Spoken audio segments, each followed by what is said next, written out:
Faisal nasceu numa das periferias cinzentas que cercavam as grandes rotas comerciais humanas, menos bairros onde o vento parecia sempre carregar pó e promessas adiadas. Cresceu ouvindo duas histórias em voz baixa, a dos que subiram para Manten e nunca mais desceram, e a dos que ficaram, trabalhando para manter as máquinas que os elfos consideravam simples, os elfos menos com suas peles pálidas como lua, olhos como vidro polido e cidades que brilhavam de longe, eram reverenciados, temidos e, não raro, desprezados. Tinham tecnologia que dobrava o pensamento humano.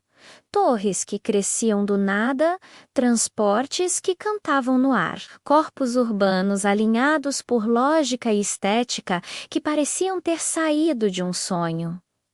Aos olhos do mundo, os elfos eram perfeição. Aos olhos de muitos humanos, eram donos do privilégio. Manten era uma lenda cristalizada em aço e luz, uma cidade flutuante à deriva acima das nuvens, sustentada por núcleos antigravitacionais e um sistema de leis tão rígido quanto suas paredes de cristal. Lá viviam os que podiam pagar ou os que já nascera neles. Subir para Manten exigia mais do que fortuna.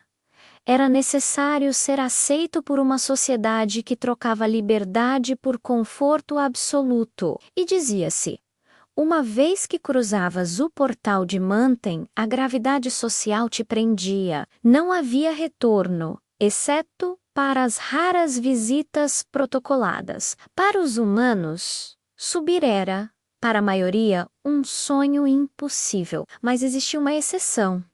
A cada 10 anos o mundo acomodava 10.000 esperanças num torneio que decidia menos entre suor, engenho e sorte menos apenas um nome. O vencedor ganhava a permissão sagrada de subir e tornar-se um cidadão de Manten. Quando Faisal ouviu pela primeira vez sobre o desafio dos 10.000, não imaginou que um dia seria sua obsessão. Para ele, a subida não era vaidade.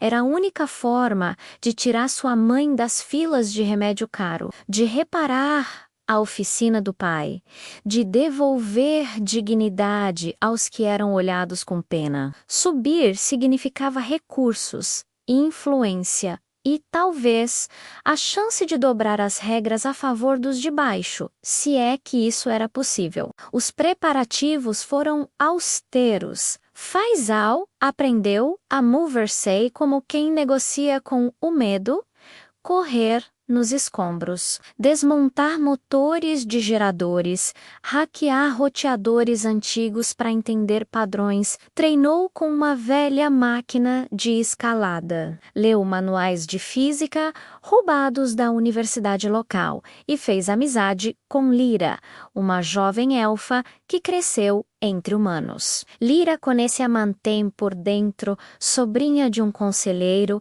Ela tinha visto a cidade flutuante de baixo quando criança, sentindo por anos um conflito entre gratidão e culpa. Ela ajudou Faisal com táticas e em troca encontrou nele uma sinceridade que os salões bem polidos de Manten faziam desaparecer. O desafio dos 10.000 foi como prometido, brutal, 1.000 chamadas para provas que misturavam resistência física, lógica, engenho técnico, o que poucos esperavam, julgamento moral. As etapas eram transmitidas ao vivo. Atravessar um labirinto de fluxos eletromagnéticos, decifrar códigos que controlavam drones, sobreviver a simulações de colapso urbano. Entre a multidão anônima havia campeões protegidos por patrocínios e atletas que treinavam em academias de luxo. Havia também órfãos e ferreiros, hackers com dedos de veludo e mães de família que escondiam feridas sob sorrisos. Faisal progrediu por mérito e teimosia. Não tinha a graça natural de muitos elfos, nem o dinheiro que comprava vantagem técnica, mas tinha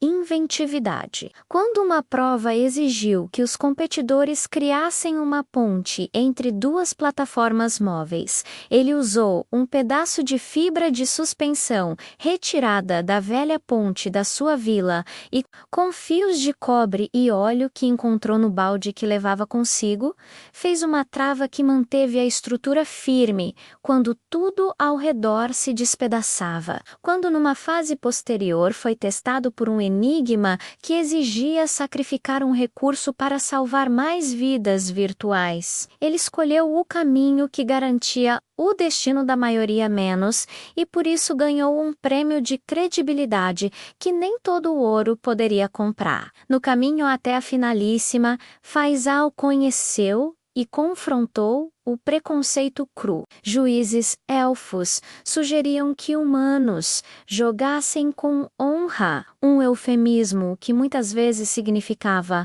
aceitem o seu lugar.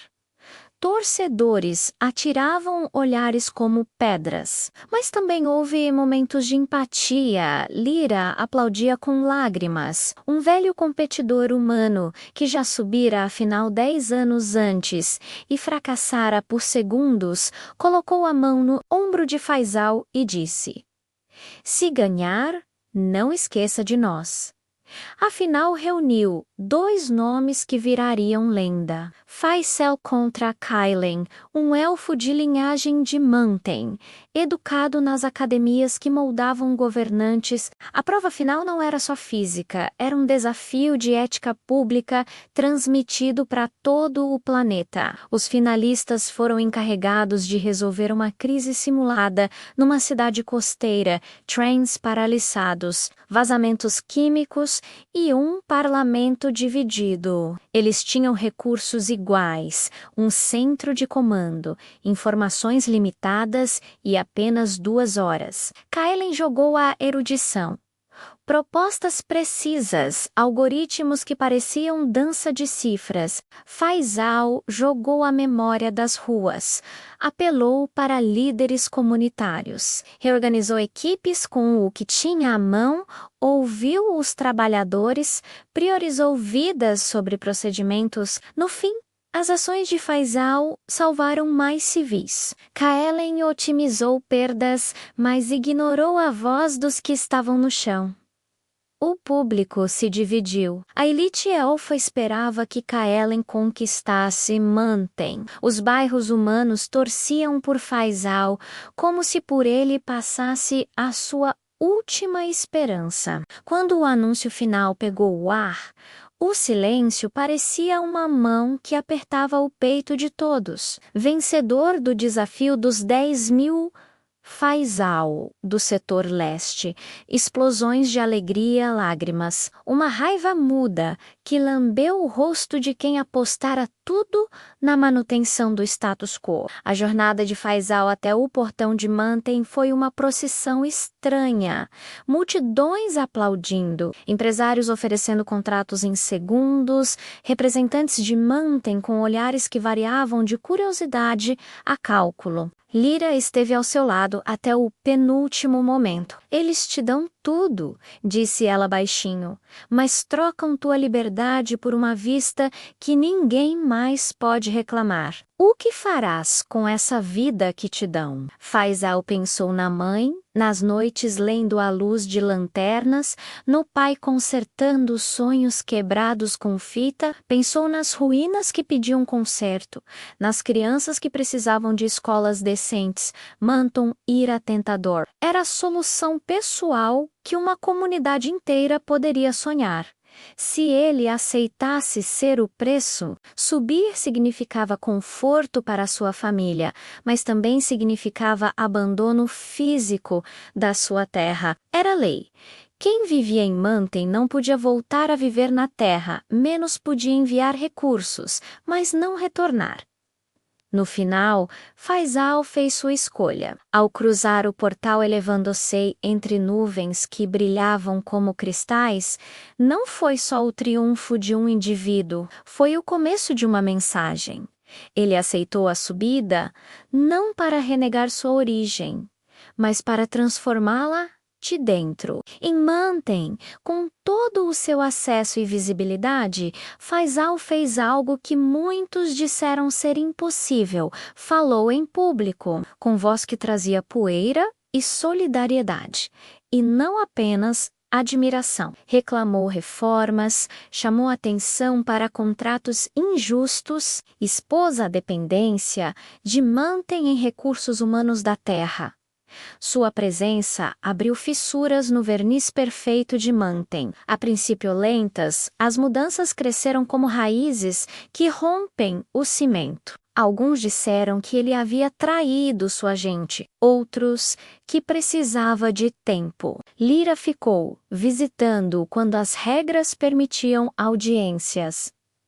A mãe de Faisal recebeu cuidados que salvaram sua vida. A história de Faisal não terminou em um epílogo brilhante de solução universal. Manten continuou sendo um pico de privilégio, e na terra ainda havia empregos mal pagos e olhares de desprezo. Mas a subida de um filho do setor leste mostrou que as estruturas eram, afinal, humanas. E humanas se quebram. 10 anos depois, outro torneio aconteceu e outro rosto emergiu da multidão. A cada 10 anos, a chama da esperança acendia-se de novo. No fim das contas, o que Faisal conquistou não foi apenas um apartamento nas alturas, foi a convicção de que a mudança, mesmo que lenta e dolorosa, começa quando alguém de dentro do sistema usa a própria conquista para acender uma luz onde havia pouca, e enquanto as luzes de Manten cintilavam no alto, a cidade do chão aprendeu a olhar para cima não só com inveja, mas com expectativa menos, esperando que, um dia, poucos passos caíssem em muitos, e que a gravidade que prendia as pessoas aos seus lugares fosse, aos poucos, reescrita